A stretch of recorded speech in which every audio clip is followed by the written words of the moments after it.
आज आम्हाला आनंद वाटतोय, कारण की पूर्वी जे काँग्रेसमध्ये होते ते काही भाजपमध्ये गेले, परंतु या भोर शहराच्या नगराध्यक्ष निर्मलता या ठिकाणी आहेत, त्या तिथंच थांबल्या होत्या आणि आमची बरेच दिवस चर्चा चालू होती आणि त्यांनी खऱ्या अर्थाने विकासाबरोबर जाण्याचा निर्णय घेतला। त्यांनी 5 वर्ष शहराचा नगराध्यक्ष म्हणून काम केलेलं आहे, त्यांना शहराची पूर्ण माहिती आहे, परंतु त्यांना ज्या पद्धतीने त्यांना अपेक्षित शहराचा विकास करायचा होता तो त्यांना करायला मर्यादा येत होत्या, म्हणून त्यांनी ठरवलं।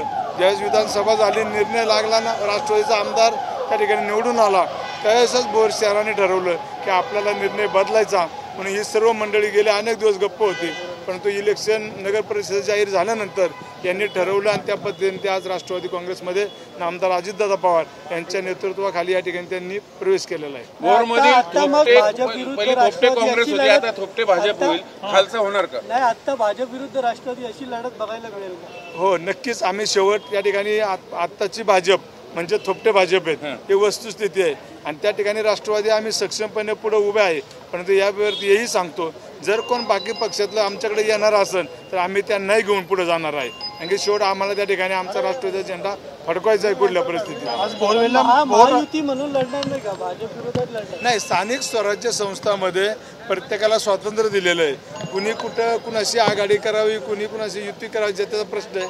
आम्ही भोर शहरामध्ये त्या ठिकाणी पाहिलं तर त्याने राष्ट्रवादी आणि भाजप असे असं खरा सामना होणार आहे, परंतु बाकीही घटक पक्ष आहेत त्यांना आम्ही आमच्यावर घ्यायला तयार आहेत। भोर राजगड मुळशीमध्ये आता आज किती प्रवेश झाले अंदाजे काय, जे भाजपचे म्हणजे पूर्वी काँग्रेसचे होते प्रमुख आणि आता जे राष्ट्रवादी म्हणजे तुमच्यासोबत भाजप आणि काँग्रेसमधून असे किती लोक आले राष्ट्रवादी? 30-35 चालले प्रमुख लोक आमच्या आता आलेले। त्यातले भाजपचे किती प्रमुख नावं सांगा? आता नगराध्यक्ष आहेत, नाना आहेत, त्यांचे चिरंजीव आहेत, शेट्टी साहेब आहेत आणि माने आहेत, असे बरेचसे गोंडावकर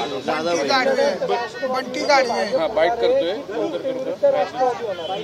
थोपटे विरुद्ध राष्ट्रवादी, भाजप ना काय का आम्ही आता आजच्या तिचा हिशोब केला, राहू द्या ना, ते आता भाजप नाही बघा, आम्ही स्पष्ट सांगतोय, जी जुनी भाजप आमच्याबरोबर होती ती आमच्या भाजप, जी नवीन भाजपमध्ये आल्यात आम्ही त्यांना स्वीकारत नाही आणि कुणी स्वीकारत नाही। शेवट त्यांचा निर्णय आहे, ज्याला पक्ष वाढवायचा अधिकार आहे त्यांनी भाजपवाल्यांनी त्यांना घेतलंय, काय अडचण नाही। स्थानिक स्वराज्य संस्थेमध्ये आम्हाला त्यांच्या विरुद्ध लढायचं, म्हणजे आयराम भाजप आणि आरएसएस भाजप असं तुम्हाला म्हणायचं? त्यांची भाजप आम्हाला काही भाजप विरुद्ध राष्ट्रवादी लढणार, थोपटे म्हणजे भाजपने असं म्हणायचं? आम्ही शहरापुरतं बोलतोय, आम्ही बाकी ठिकाणी बोलत नाही, आम्ही शहरात सांगतो आम्हाला थोपटेंची भाजप विरुद्ध राष्ट्रवादी।